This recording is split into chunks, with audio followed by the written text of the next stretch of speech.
The signal had been repeating for 11 days before Veshin Kal recognized what it was not. She stood at the linguistics bay of the Sovereignty flagship Quiet Dominion, her four-jointed fingers hovering over the glyph matrix, the amber light of the display painting shadows across her elongated jaw. Around her, the hum of the ship's drives pulsed at a frequency most species found uncomfortable. The Cathari had evolved in seismic zones. To Veshin, the vibration felt like home. 11 days. The signal had arrived as a tight beam pulse from the outer boundary of the Rithani expanse, a region no sovereignty vessel had charted in living memory. Automated systems had flagged it as navigational debris, the electromagnetic echo of a dead relay bouncing through the void. But navigational debris repeated at fixed intervals. This signal drifted. The gaps between pulses shortened by fractions of a second each cycle, as though something on the other end was adjusting, recalibrating, leaning closer. Veshin had spent 4 decades translating the dead languages of collapsed civilizations. She had reconstructed the trade can of the Morhavi from a single corroded data plinth. She had untangled the nested tonal system of the Gesai, a species that had perished before the sovereignty's founding, working from nothing but resonance patterns etched into orbital stone. In all that time, she had never encountered a signal that behaved as though it was listening. She pulled the latest pulse apart on her display, layer by layer. Carrier wave, modulation envelope. Embedded subharmonics. The structure was simple enough that it could have been natural, but the subharmonics carried a pattern, 3 nested sequences cycling against each other at prime number intervals. No stellar phenomenon produced prime number intervals. Something had built this signal. Something was talking. 31 years earlier, Veshin had been a junior translator aboard the Survey Corvette Threadline, and the galaxy had been a smaller, quieter place. She remembered the briefing hall, the walls veined with the pale bioluminescence the Cathari used instead of hard lighting. Commander Sethka had stood at the front, his crest flattened in the posture that meant he was about to deliver news he did not enjoy. "The Conclave has ratified the silence boundary," he said. "Effective immediately, no sovereignty vessel is to transmit active signals beyond the Rithani expanse. No probes, no relay beacons, no survey pings." A murmur had rippled through the assembled crew. The Rithani expanse was empty, a vast corridor of dead space between the sovereignty's outer holdings and the unmapped territories beyond. It had been empty for as long as anyone could verify. Why? Veshin had asked, because she was young enough to ask, and because translators were expected to ask. Sethka's crest had flattened further. Because the Conclave's long-range observatories have detected a consistent electromagnetic envelope at the far edge of the corridor. Faint, broad spectrum. The kind of signature a civilization produces when it has been burning energy for a very long time. He paused. They do not know what it is, and until they do, the boundary holds. Veshin remembered the silence that followed, not fear exactly. The Cathari sovereignty had endured for 9,000 years. It had absorbed 3 rival powers, outlasted 2 galactic plagues, and maintained the largest unified fleet in known space. The sovereignty did not fear the unknown. It catalogued the unknown, filed it, and moved on. But something in Sethka's posture, a tightness in the secondary joints of his shoulders, told Veshin that the Conclave's order was not born from caution.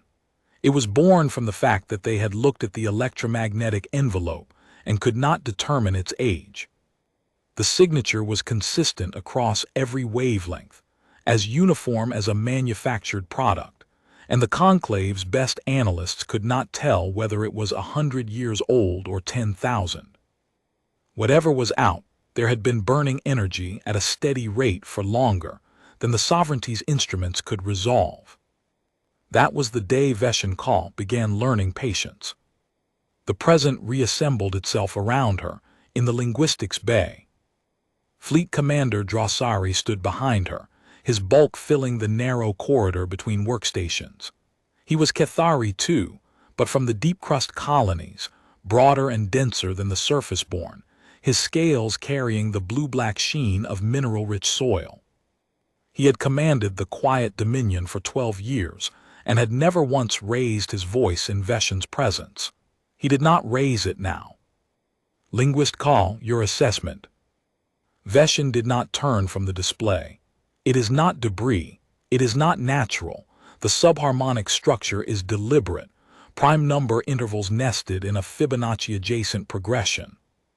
Fibonacci, a mathematical sequence, each number the sum of the two preceding.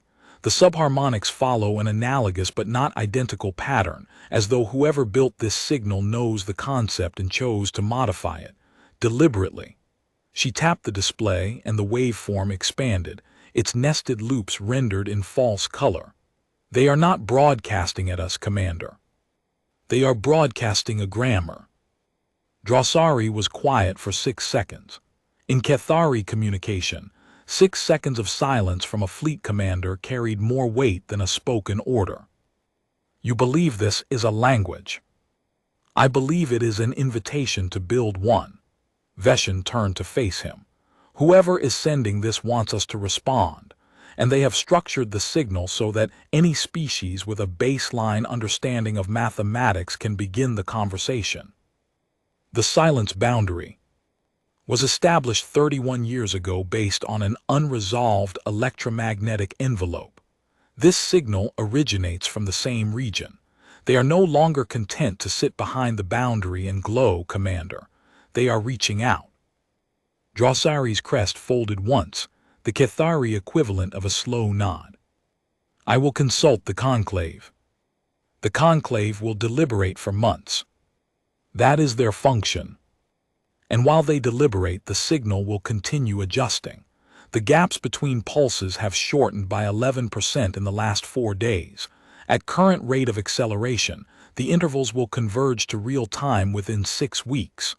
Veshen held his gaze. They are not going to wait for the conclave, Commander. They are going to arrive. Drossari studied her face for a long moment. His crest folded again, slower this time, and he turned and walked toward the command tier without another word. The door sealed behind him with a soft hiss. Veshen returned to the signal. 23 years earlier, aboard a research station orbiting the gas giant Cathara Prime, Veshen had made the discovery that defined her career. The station held the sovereignty's deepest linguistic archive, 40,000 years of collected languages from every species the Cathari had encountered, allied with, or absorbed. Most of the archive was dead. Languages of civilizations that had risen, burned bright, and gone dark, leaving nothing but their words preserved in sovereignty databases like insects in amber. Veshen had been assigned to catalog a recently recovered data cache from the Aurum Drift, a region that had been a thriving trade nexus 2,000 years ago and was now cold stone. The cache contained shipping manifests, population records, and a fragment of something the automated systems could not classify. She spent 3 months on that fragment. It was not a manifest. It was not a record. It was a set of instructions for constructing a tonal sequence that, when transmitted at specific frequencies, produced a resonance pattern in crystalline structures. The instructions were embedded in a language the Aurum had borrowed from a species they called the Voiceless, a civilization that had existed before the Aurum themselves and had left behind no physical artifacts, only words. The Voiceless had developed a language so precise that it could be used to manipulate physical matter, not metaphorically, not symbolically. The tonal sequence, when transmitted at the correct frequency, caused crystalline lattices to restructure themselves at the molecular level. Language as engineering, words as tools. Veshen had published her findings and watched the sovereignty's academic establishment dismantle them with surgical politeness. Too speculative, they said. Insufficient sample size. The Voiceless were myth, not history. Her methodology was sound, but her conclusions were romantic, the kind of overreach that happened when a talented translator spent too long staring at dead scripts. She had accepted the criticism without bitterness, filed her research, and continued translating dead languages for the next decade. But the idea had lodged itself in the architecture of her thinking like a seed in stone. Language was not merely a vehicle for meaning. Language was a technology. And the most advanced technology a civilization could develop was the one that allowed it to be understood by minds it had never met. The signal from the Rithani expanse was that technology.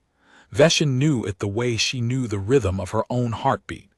Whoever had built this signal had solved the problem the voiceless had been working toward. They had constructed a language designed to be learned by anyone willing to listen. On the 13th day, Veshin requested a second meeting with Fleet Commander Drossari. He came to her station instead of summoning her to the command tier, a courtesy that told her he had been reading her daily reports more carefully than she had expected. She showed him the new analysis. The signal's pulse intervals had shortened by another 8%. More importantly, the subharmonic patterns were growing more complex, adding new layers while preserving the foundational structure. Each new layer built on the previous ones, like a teacher introducing vocabulary in careful sequence. The pattern is pedagogical, she said. The first pulses established mathematical constants. The subsequent layers introduce relational concepts, greater than, less than, equivalence, proximity, sequence. They are building a shared vocabulary from the ground up, and the pace is increasing. Drossari leaned closer to the display. His crest was neutral, but the secondary membranes along his jaw had tightened, a sign of deep concentration. The conclave has convened an advisory panel. They will reach preliminary findings within 30 days. The signal will converge to real time within 28. His crest folded. He left without speaking. On the 15th day, the signal changed. Veshin was asleep when it happened, curled in the narrow cot in her quarters, the ship's vibration humming through the bulkhead against her spine. The alert pulled her upright before she was fully conscious, and she was in the linguistics bay within 90 seconds, her crest still flattened from sleep. The signal's intervals had collapsed. The gaps between pulses, which had been shortening gradually for 2 weeks, had compressed to zero. The signal was now continuous, a steady tone modulated by the same prime number subharmonics, but carrying something new. "Show me," Veshin said to the system's officer on watch, a young Kethari named Reshki whose crest was rigid with alarm. It arrived 4 minutes ago. The continuous tone began, and then Reshki pointed at the secondary display. This. The subharmonics had reorganized. Where before they had cycled through their nested sequences in a fixed pattern, they were now shifting in real time, each cycle introducing a new variation while retaining structural echoes of the previous one. The signal was building on itself, each layer adding complexity while preserving the foundation. Veshin stared at the display and felt the hair along her jaw stand erect. "They are teaching us faster," she said. "The pulse-based transmission was the primer. This is the lesson." She sat at her station and began working. The new signal contained modulation patterns she had not seen before, combinations that did not map to any known mathematical framework. She tried sovereignty standard notation. She tried Aurum harmonic analysis. She tried the tonal mapping she had developed for the Gesai language. Nothing fit. She leaned back and forced herself to breathe. She was approaching this wrong. She was trying to decode the signal using existing frameworks, translating it into something she already understood. But the signal was not encoded in any known system. It was its own system, built from scratch, designed to be learned from first principles. She needed to stop translating and start listening. Veshin cleared her display and began again. This time she did not try to map the modulation patterns to existing structures. She let the patterns accumulate, watching them build, noting the relationships between variations, the way certain combinations recurred with slight modifications, the way the signal's complexity grew in steps rather than continuously. After 3 hours, she saw it. The signal was not a sequence of encoded messages. It was a grammar being assembled in real time. Each modulation pattern was a structural element, a noun, a verb, a modifier, not in any language she knew, but in a language being constructed before her eyes. The primer pulses had established the mathematical foundation. Now the continuous signal was building syntax on top of that foundation, showing her how the pieces fit together, how meaning could be constructed from components. And the components were not arbitrary. Each structural element carried an acoustic signature that evoked a physical property, a frequency that resonated with density, a modulation that mapped to motion, a harmonic that corresponded to temperature. The language was not symbolic. It was referential. Every word was a description of the thing it named, encoded at the level of physics. Veshen's hands trembled over the glyph matrix. She had spent 40 years studying dead languages. She had never encountered a living one being born. By the 6th hour, she had identified 47 distinct structural elements and mapped the syntactic rules governing their combination. By the 9th hour, she had enough grammar to construct a simple declarative statement. By the 12th hour, she had fallen asleep at her console and was woken by Reshki pressing a nutrition capsule into her hand, with the gentle insistence of a subordinate who knew his superior would not eat otherwise. She ate. She slept for 3 hours. She returned and found that the signal had continued building in her absence, adding new elements that slotted into the framework she had already constructed with the precision of components designed to fit. On the 17th day, the rest of the fleet began to notice. Veshen had been so absorbed in the grammar that she had not tracked the ripple her reports were sending through the battle group's command structure. Fleet Commander Drossari had classified her analysis at the highest sovereignty clearance level, but classification did not prevent curiosity. 700 ships carried 40,000 crew, and among them were dozens of communications specialists, signals analysts, and secondary linguists who had been monitoring the same frequency and arriving at their own conclusions. The first formal objection came from Tactical Coordinator M. Renshi aboard the heavy cruiser Stone Verdict. M. Renshi was a career military officer, a deep-crust Cathari with a jaw like a geological formation, and a reputation for treating ambiguity as a personal insult. His encrypted dispatch to Drossari was terse.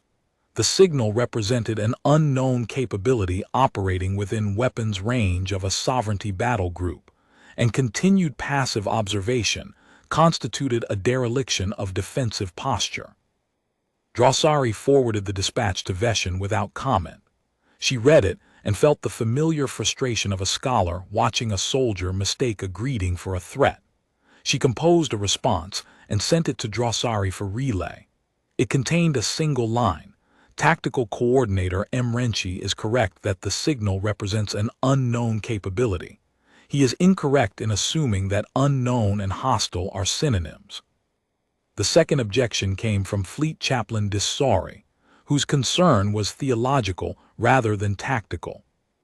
The Cathari maintained a quiet but pervasive spiritual tradition centered on the concept of deep vibration, the idea that the universe's fundamental nature expressed itself through resonance, and that the Cathari's evolutionary sensitivity to seismic frequencies was a form of communion with that nature.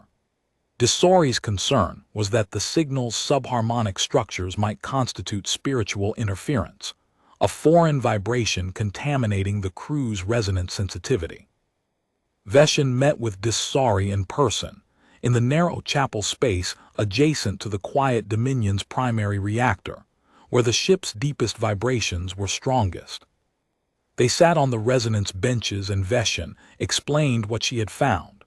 A language built from physics, each word encoding the properties of what it described. A system where meaning and matter were not separated by the abstraction of symbolism. Dissari listened. His crest moved through several postures Veshen had never seen a chaplain display. When she finished, he said, "You are describing what we have believed for 9,000 years. That vibration is meaning. That resonance is truth." "Yes," Veshin said, "and whoever built this signal believes the same thing. They did not arrive at it through faith. They arrived at it through engineering, but they arrived at the same place." Desori left the chapel without objecting further. 2 days later, he began attending Veshin's briefings voluntarily. The third reaction was not an objection. It was a request. Sensor specialist Keithrin, a surface-born Kethari barely 2 years into her first fleet posting, approached Veshin during a dim watch period and asked whether she might be permitted to study the grammar. Veshin looked at the young specialist. Keithrin's crest was half extended, the posture of someone balancing eagerness against propriety. Her display pad was tucked under one arm, already covered in handwritten observations about the signal's modulation patterns. "You have been studying it already," Veshin said. Keithrin's crest flattened with embarrassment. "I could not help it, linguist call. The patterns are in the sensor feeds. I see them every shift." Veshin gestured to an empty workstation. "Sit, show me what you have found." They worked together for 3 hours, and Veshin discovered that Keithrin had independently identified 11 structural elements she had not yet catalogued.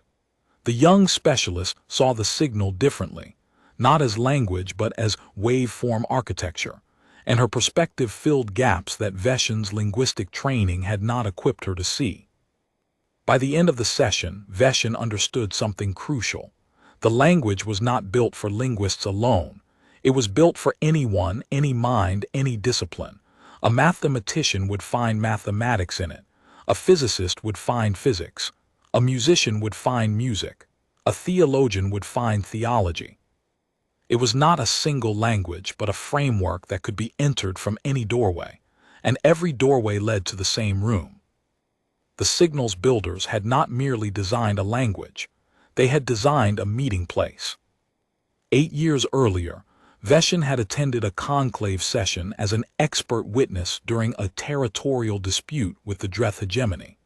The Dreth were a martial culture, their language built around hierarchies of dominance and submission, every utterance carrying an implicit claim of status.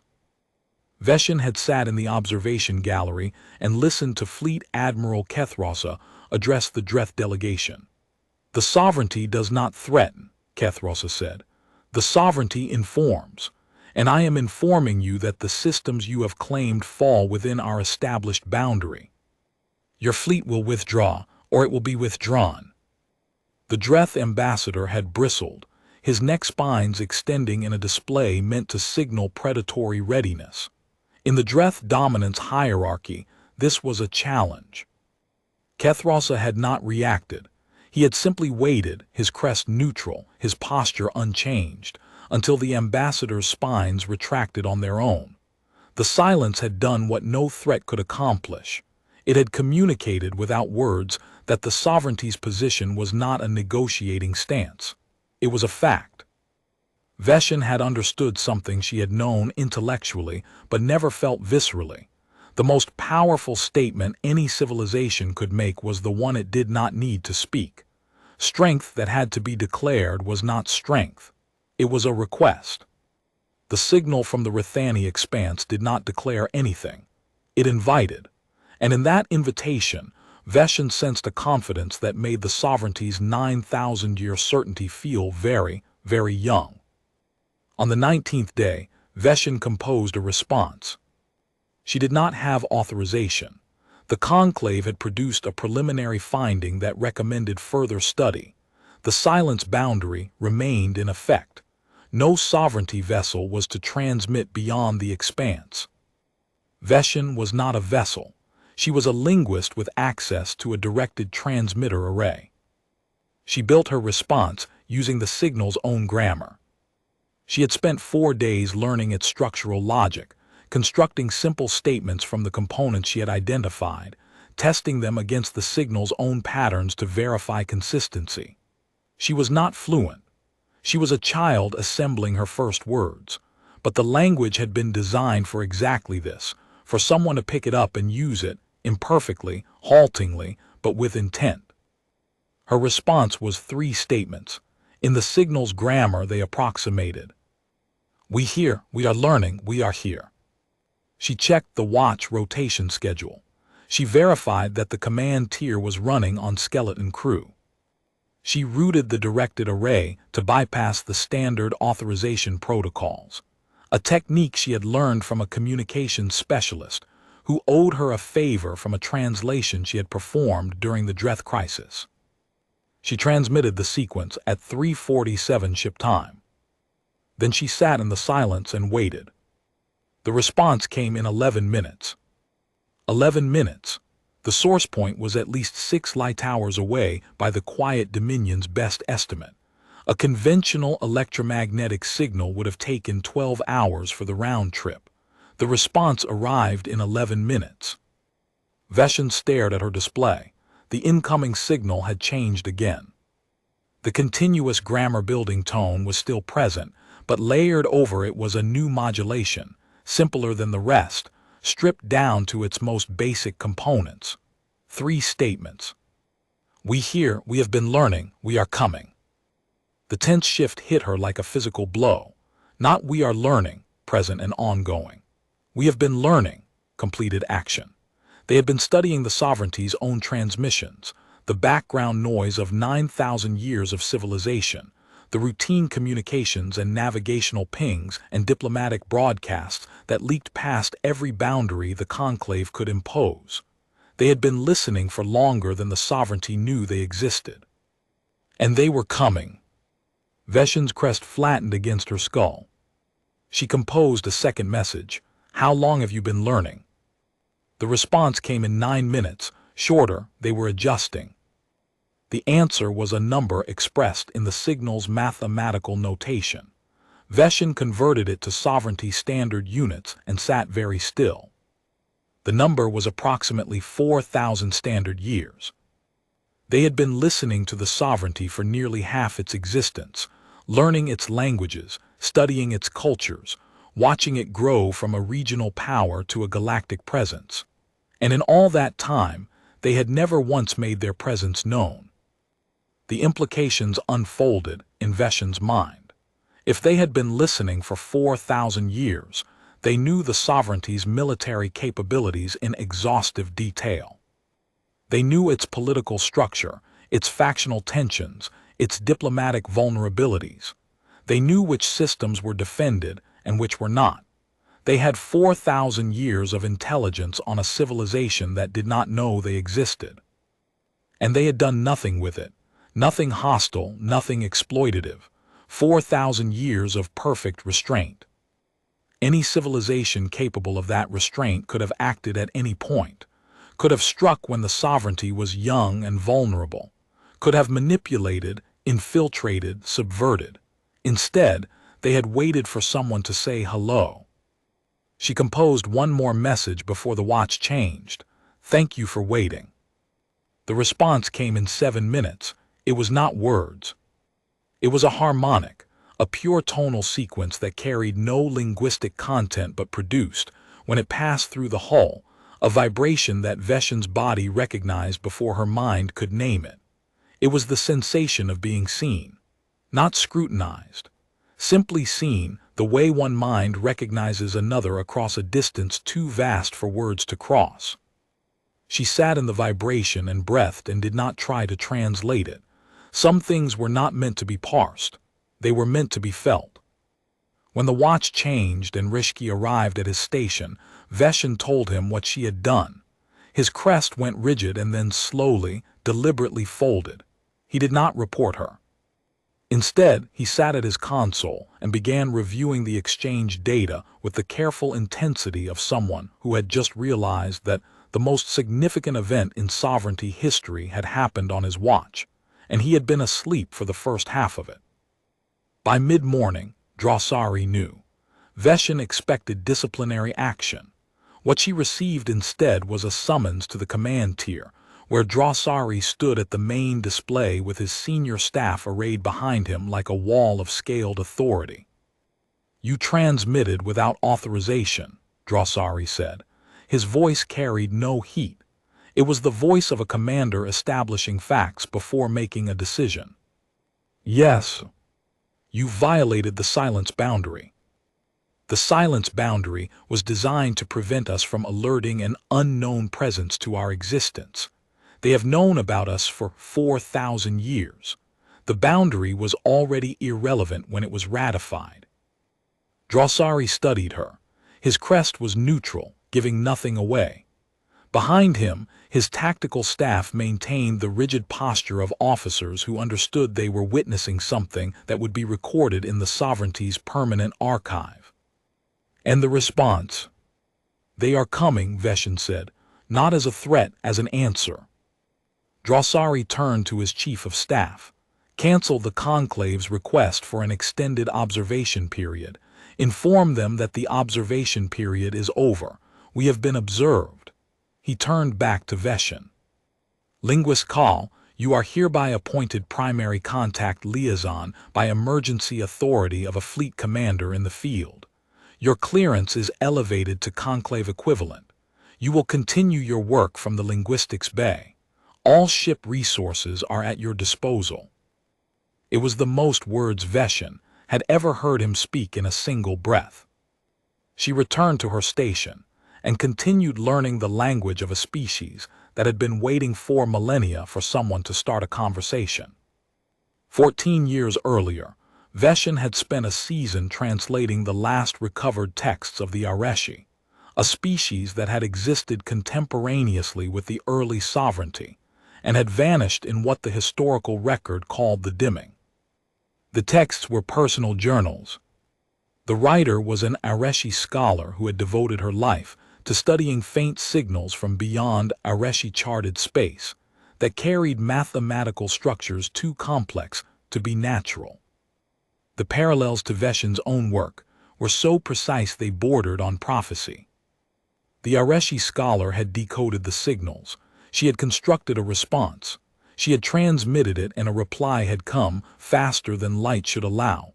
The Areshi had been elated. First contact. The last journal entry had stayed with Veshin for 14 years, lodged in her memory like a bone fragment in healed muscle. It read, "They are here. They are not what we expected. They are not what anyone could expect. They are simply more than we are in every way that can be measured, and in ways we do not have measurements for. I am not afraid. I am reevaluating everything I thought I knew about what it means to be a civilization, and finding that most of it was wrong." The Areshi had not been destroyed. They had not been conquered or absorbed or exterminated. They had simply stopped being the Areshi, in the same way that a student who masters a new discipline stops being the person they were before the learning. The dimming was not a death. It was a transformation so complete that the species that emerged from it was no longer recognizable as the species that entered it. Veshin had filed the translation and had not spoken of it to anyone outside the archive. But she had carried the Areshi scholar's words with her for 14 years, the way a surgeon carries the memory of a patient lost on the table, not as guilt, but as a compass. The scholar had not been afraid. She had been reevaluating. And the thing she had been reevaluating was not her personal beliefs or her cultural assumptions, but her species' entire conception of what civilization meant. Standing in the linguistics bay with the knowledge that whatever had transformed the Areshi was now answering her messages in 11 minutes, Veshin felt the weight of that journal entry settle over her like a second skin.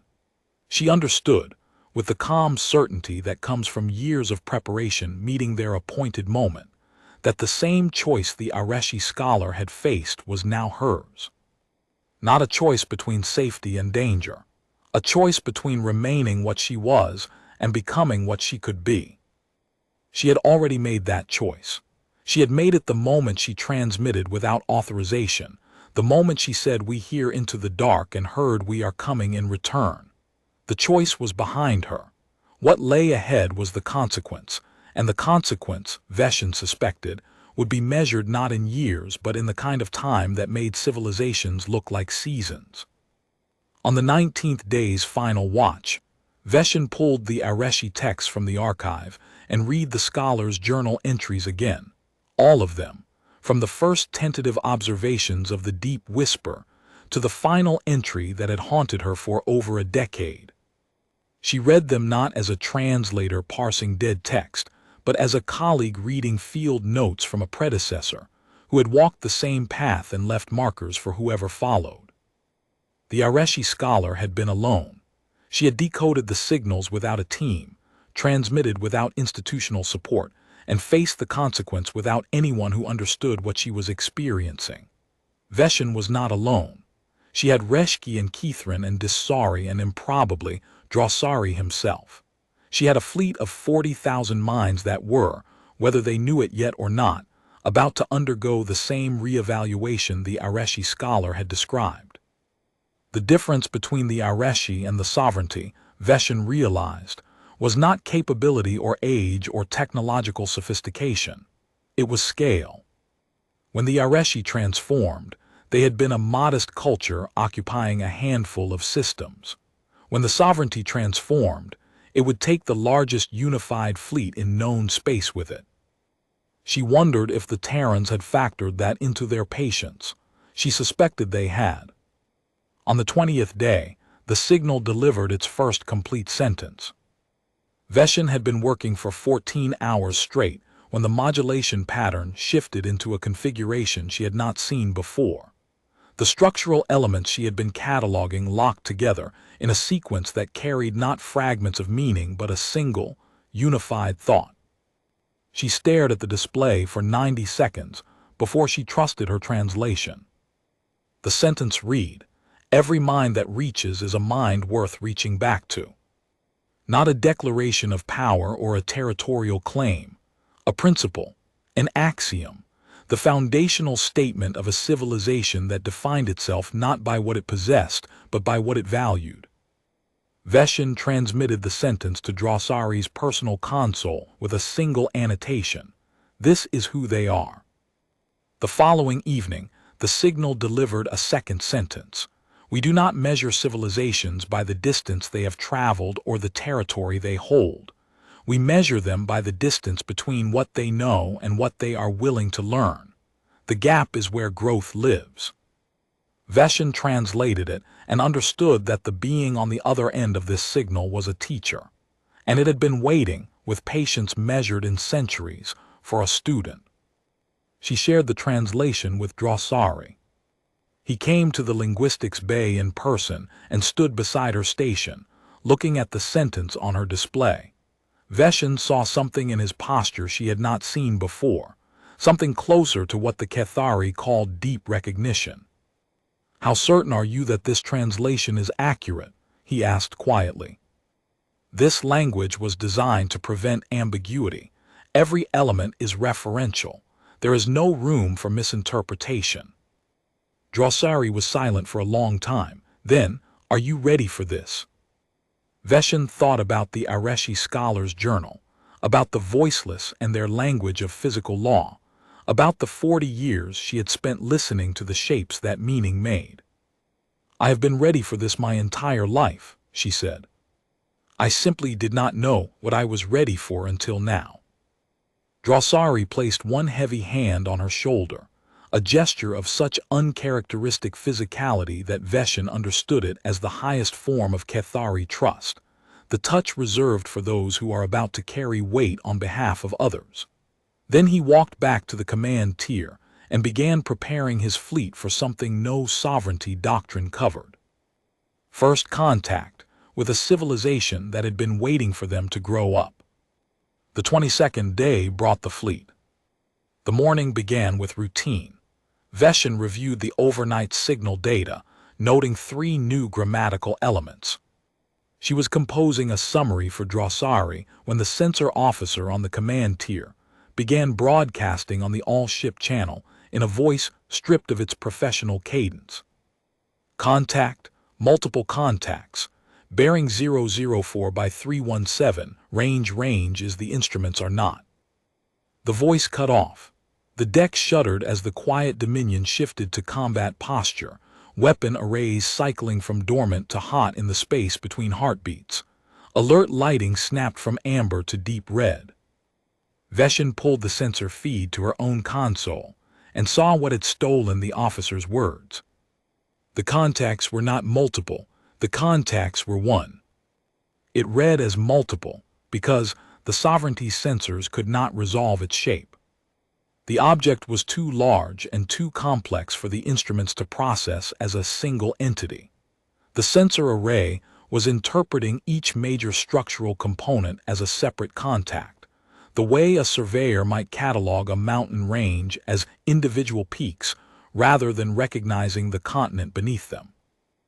Veshin ran the numbers. The object was approximately 9 kilometers along its longest axis. It massed more than the Quiet Dominion's entire battle group combined.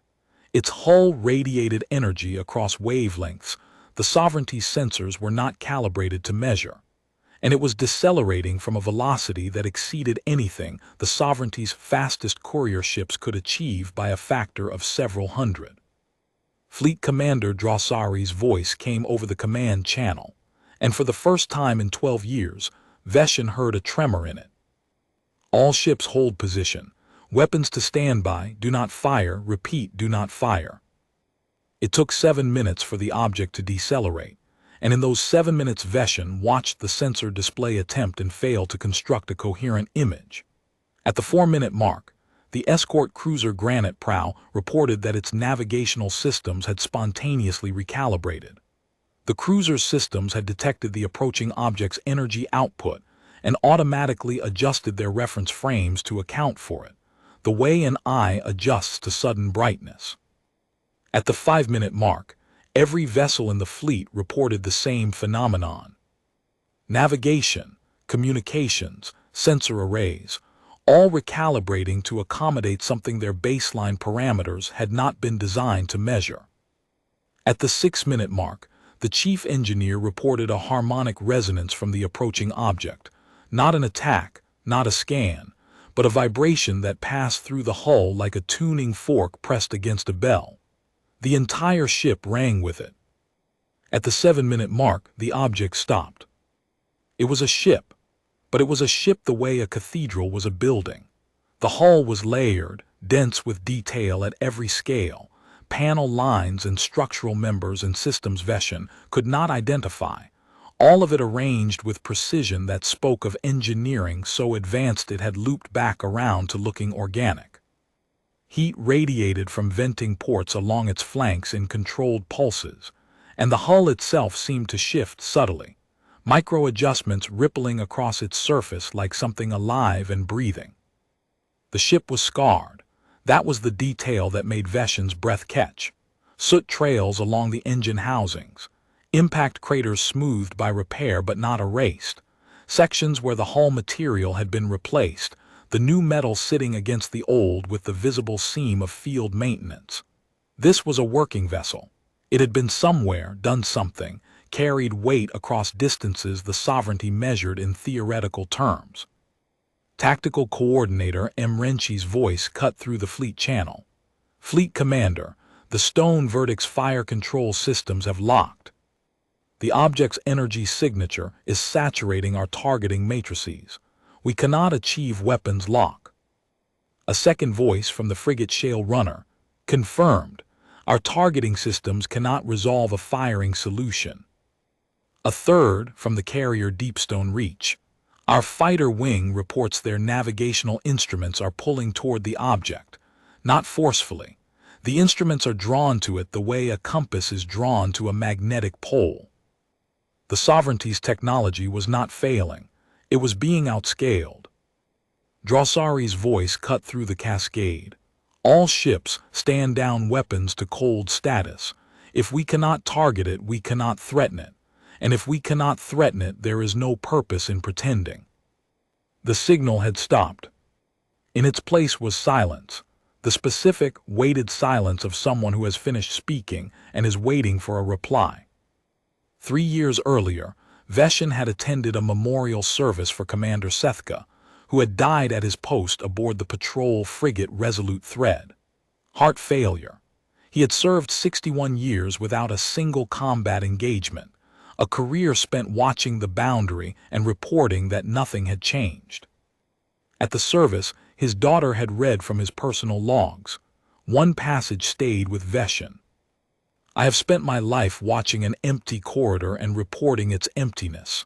My colleagues pity me for the monotony, but I know something they do not. The corridor is not empty. Something is at the other end, and it is patient in a way that frightens me, because patience on that scale is not caution. It is confidence. Whatever is out there is not hiding from us. It is waiting until it is ready, and when it is ready, it will not ask permission to be known. Veshin had wept at that passage, not from grief for Sethka, but from recognition. Whatever was at the other end was ready now. The ship transmitted. Not on the signal's frequency.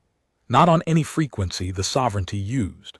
The transmission came on a channel so low it was closer to gravitational vibration than electromagnetic radiation. The ship's structural sensors picked it up as a resonance in the hull itself, a vibration that passed through metal and bone and fluid with equal ease. Veshin felt it before she heard it, a pressure in her chest, a hum in her teeth, a sensation that was not sound but carried the architecture of sound. Structured, intentional, layered. The ship was speaking in the language it had been teaching her. She closed her eyes and listened with her body. The grammar she had spent 19 days learning assembled itself in her mind, the structural elements locking together like the components of a mechanism, designed to be operated by hands of any shape. The message was a question. You reached out. What do you want to know? Veshin opened her eyes. Rishki stood frozen at his station, crest fully extended. Keithrin had risen from her workstation, one hand pressed flat against the bulkhead, feeling the vibration the way a doctor feels a pulse. On the command tier above, Drossari was issuing orders in a voice that had regained its steadiness through considerable effort. All ships maintain position. Communications division record everything. Linguist call, report to the command tier. Veshin did not move. She opened a channel. Commander, I can translate from here. They are asking a question. If we do not answer, they will wait. They have demonstrated patience measured in millennia. But every hour we do not respond is an hour we spend demonstrating that we received an invitation and chose not to reply. In the protocol of every civilization I have ever studied, silence in the face of a question is either ignorance or contempt. We are neither. We are cautious. And I am going to make certain they understand the difference. Drossari was quiet for 8 seconds. What will you say? I will tell them we are cautious because we are young. We reached out because we heard your patience and recognized it. We want to know who you are. We want to know what you have seen. And we want to understand why you waited. His silence lasted 12 seconds, the longest Veshin had ever measured from him. Send it. She transmitted. The response came in 4 seconds. The resonance filled the quiet dominion from keel to antenna spire. Every living being on every vessel in the sovereignty fleet felt the message simultaneously, not through their communication systems but through their bodies. 700 ships, 40,000 crew. We waited because you were not ready. You are not ready now, but you are willing, and willingness is the only readiness that matters. We are called Terran. We have been here in the spaces between your boundaries for longer than your sovereignty has existed. We have watched you grow. We have listened to your languages and your music and your arguments and your prayers. We have learned everything you have made available, and we have made ourselves available in return for anyone willing to build the bridge. You are the first to build it. We are not here to threaten. We are not here to absorb. We are here because you asked a question, and we believe in answering. The message ended. The resonance faded. The quiet dominion creaked as its hull settled back to its natural frequency. In the silence that followed, Veshin heard something she had never heard aboard a sovereignty warship. Nothing. No alarms. No combat chatter. No orders. The entire fleet had gone still, vibrating with the afterimage of a message they had felt in their bodies before their minds could process it. The Terran vessel held position, its hull still shifting with subtle micro-adjustments, heat venting in controlled pulses. It was not powering weapons. It was not deploying smaller craft. It was waiting, the way a teacher waits after posing a question. Veshin realized her cheeks were wet. Cathari did not weep from sadness. They wept from resonance, the involuntary response to a vibration that matched a deep internal frequency. The Terran transmission had carried harmonics tuned to Cathari biology, frequencies calibrated to resonate with the fluid structures in their inner ears that governed emotional processing. They had studied the Cathari deeply enough to speak in a register that bypassed cognition and reached emotion directly, not to manipulate. The emotional content matched the linguistic content exactly. They had simply wanted to be understood as completely as possible, and they had the precision to accomplish it. "Commander, I recommend we respond." Drossari's voice was thick. He had wept too. "What do we say, linguist call?" "Tell them we are grateful, and tell them we have questions." The hours that followed rewrote the architecture of Cathari civilization, one exchange at a time.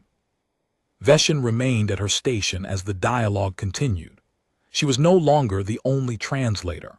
The language had been designed to be learned, and the quiet Dominion's entire linguistics division was absorbing it. Chaplain Dissari sat at a borrowed workstation, correlating Terran grammatical structures with Cathari theological concepts and finding correspondences that made his crest cycle through postures of profound recognition. Kithrin mapped the signal's waveform architecture against the fleet's own sensor emissions, discovering that the Terrans had woven fragments of sovereignty, standard frequencies into their grammar, acoustic bridges, that made each new element feel half familiar to Cathari ears. She asked about their ship. They called it Promethean, a word from their oldest language meaning, the one who brings fire to those in darkness. It was a contact vessel, not a warship. Its weapons were defensive. Its primary systems were communications, sensors, and drives that allowed it to cross distances the sovereignty measured in years within hours. She asked how many contact vessels they had. Over 12,000, each 9 kilometers long, each crewed by specialists who had spent decades studying a target civilization before initiating contact. The intellectual commitment behind that fleet was something Veshin had no framework for measuring. She asked about their civilization. They called themselves humanity, spacefaring for approximately 4,000 years. Where the Cathari had expanded through territorial acquisition and political absorption, humanity had expanded through understanding. They studied, they listened, they learned, and when they understood a species well enough to speak its language, to feel its resonances and know its fears and honor its values, they made contact. Not before, never before, because contact without understanding was not communication, it was collision. She asked why they had waited so long. The response took 14 seconds, the longest delay in the entire exchange. The Terrans had hesitated before answering. "You are the most cautious species we have ever encountered. Your silence boundary was not a wall. It was a statement. We respected it for 31 years. We waited until someone on your side chose differently. You Veshin call, you chose differently. You heard our signal and you answered with curiosity. That want was the bridge." They knew her name. They had learned it from sovereignty records, from her academic publications, from the research on the voiceless she had published and seen dismissed. They had designed their signal to be decoded by a mind like hers. They had waited for a mind like hers. Reports arrived from across the fleet. Renchi submitted a revised assessment. "I have felt the transmission and I withdraw my objection. Whatever this is, it is not a threat." The carrier Deepstone Reach reported that its fighter pilots had begun requesting transfers to the linguistics division, 3 in the first hour, 7 by the end of the watch. The frigate Shale Runner reported that its crew had begun humming, individually, not consciously, producing low tonal vibrations that matched fragments of the Terran grammar, structural elements absorbed through their bodies without realizing they were learning. The language was teaching itself, designed not merely to be studied but to be absorbed through exposure, the way a child absorbs language by being surrounded by it. The Terran resonance had planted seeds in every mind it touched, and those seeds were germinating. This was what 4,000 years of studying alien biology produced, not a weapon, a teaching method so sophisticated it worked on beings who did not know they were being taught. The quiet dominion was transforming, not through force or coercion, but through the irresistible pull of understanding offered freely to anyone willing to reach for it. Veshin composed her final message of the day as the ship's lighting cycled to dim watch phase, the bioluminescent veins fading to deep amber. We understand that you are more than we are. We understand that this knowing changes us. We are not afraid of the change. We are linguists. We know that learning a new language is becoming a new person, and we have chosen to learn. The response came in 2 seconds, a single structural element, the Terran word for yes, not agreement, not permission, acknowledgement, the recognition that something true had been said and that the saying of it mattered. The sovereignty had spent 9,000 years building an empire. The Terrans had spent 4,000 years building a language. Veshin knew which achievement would outlast the other. She remained at her station through the dim watch hours, reviewing the day's exchanges, cataloging grammatical structures, preparing for tomorrow's conversation.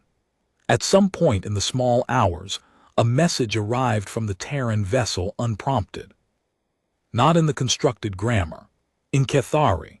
Spoken Cathari, the high formal register used by the conclave for declarations of state. The accent was flawless, carrying resonance patterns that marked the speaker as having studied Cathari vocal physiology at a depth no non-Cathari had ever achieved. Fleet Commander Drossari, this is the Terran contact vessel Promethean. We request formal permission to extend our stay in sovereignty space. We carry no hostile intent. We carry knowledge, and we wish to share it with anyone willing to receive.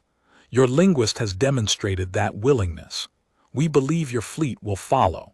We are in no hurry. We have been patient for a very long time, and we are happy to remain patient for as long as you need. Veshin listened to the message 3 times. The Cathari was perfect. Not the perfection of a translation algorithm that produced grammatically correct but emotionally flat output, but the perfection of a native speaker who had internalized the language's cadence at the cellular level. They had addressed Drossari by rank because they understood the chain of command. They had requested permission rather than stating intent because they understood the difference between capability and courtesy. Every word was a demonstration not of power, but of comprehension. And the learning itself was the credential. No fleet display, no weapons test could have communicated what that single message in flawless Cathari accomplished. It said, "We know you. We have studied you with the attention and respect that your civilization deserves. We are not strangers arriving unannounced. We are neighbors who have been watching your lights from across the valley for a very long time, and we are finally walking over to introduce ourselves." Veshin thought about all the first contacts in the sovereignty's history. The Dreth met with force. The Aurum met with trade agreements. The Gesai met too late, their language surviving only in the stone they left behind. Every prior contact had been an encounter between strangers, 2 civilizations groping toward each other in the dark, the relationship defined by the friction of incomprehension. This was different. The Terrans had done the work of understanding before the meeting. They had invested 4,000 years in ensuring that when the moment came, it would not be a collision. It would be a conversation. A species that would spend 4,000 years learning before speaking was a species that valued getting it right over getting it done. That was not mere patience. It was devotion, the kind that expressed itself not in grand gestures but in the quiet, sustained, unshowy work of paying attention. She leaned back and looked at the ceiling, where the bioluminescent veins had dimmed to almost nothing, faint threads of amber in the dark. She thought about the Areshi scholar's final words. They are simply more than we are. She had read those words 14 years ago as a warning. She understood now that they were a report from the other side of a door, written by someone who had stepped through and found that what waited on the other side was not destruction but depth. The sovereignty would change. The silence boundary would fall. The conclave would deliberate and resist and eventually yield, not to force, but to the simple, irresistible gravity of a species that had something to teach, and the patience to wait 100 lifetimes until the lesson was welcome. And Veshin Kal, who had spent 40 years translating dead languages, who had recognized the signal for what it was because she had spent a lifetime listening to the shapes that meaning made, who had built the bridge because no one else could see it needed building, would be remembered as the one who answered. Not the one who fired, not the one who surrendered, not the one who negotiated or threatened or calculated advantage, the one who heard a question in the dark and chose to reply. As she sat with that thought, the console chimed with an incoming fleet-wide communication from Drossari. He was addressing all 700 vessels simultaneously, and his voice carried the measured weight of a commander who had found his footing on ground that did not exist in any chart. This is Fleet Commander Drossari.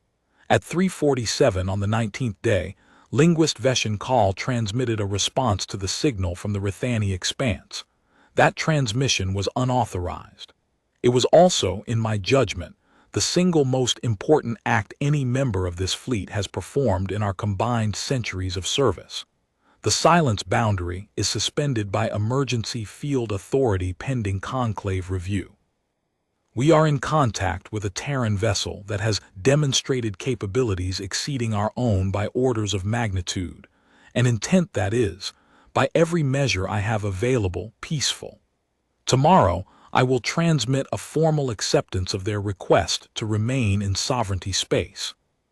Tonight, I am ordering every crew member in this fleet to access the Linguistics Division's grammar files and begin learning.